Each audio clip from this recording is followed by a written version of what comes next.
Spacing and ventilation are a couple of the key issues for parents as their children start to head back to school. Not only are they major concerns for the main buildings at schools, but especially so when it comes to portables. Those square boxes, often tucked behind schools to provide extra classroom space, aren't generally the most desirable places for students to learn. Portables sometimes seem like an afterthought. Add COVID-19 to the mix as kids get back to school, and there's extra concern about distancing and fresh air. We've spent a lot of time talking about the risks that all of our kids are going to face in September, crowded, poorly ventilated classrooms. And I think that these risks are really amplified in portable spaces. Typically, portable classrooms measure about 7 meters by 12 meters.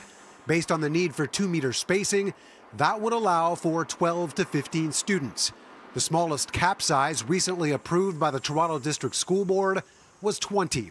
Even before the pandemic hit, the condition of many school portables was an issue.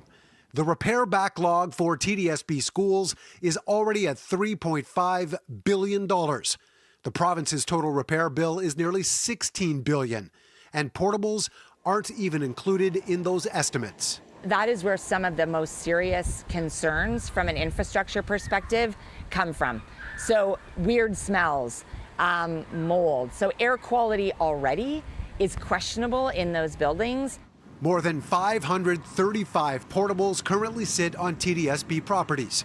The board has said it was reviewing ventilation and filtration systems before the school year to provide more fresh air, but it's not planning to treat portables any differently than any other classroom in main buildings. There may be some unique cases, whether you're inside the school or in a portable, where the ventilation isn't that great. So we'll be looking at that on an individual basis. Maybe there's a fan that can be used pointed upwards as not to spread anything.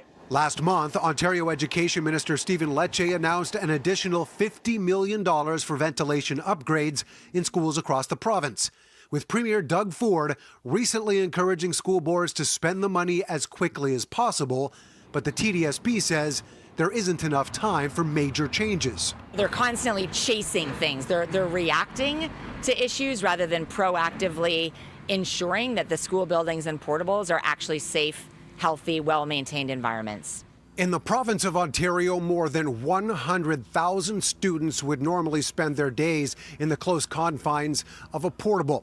Now it's up to the individual schools to try and determine how many will stay there, how many will get set up in a different space, and how much to invest in trying to upgrade the conditions.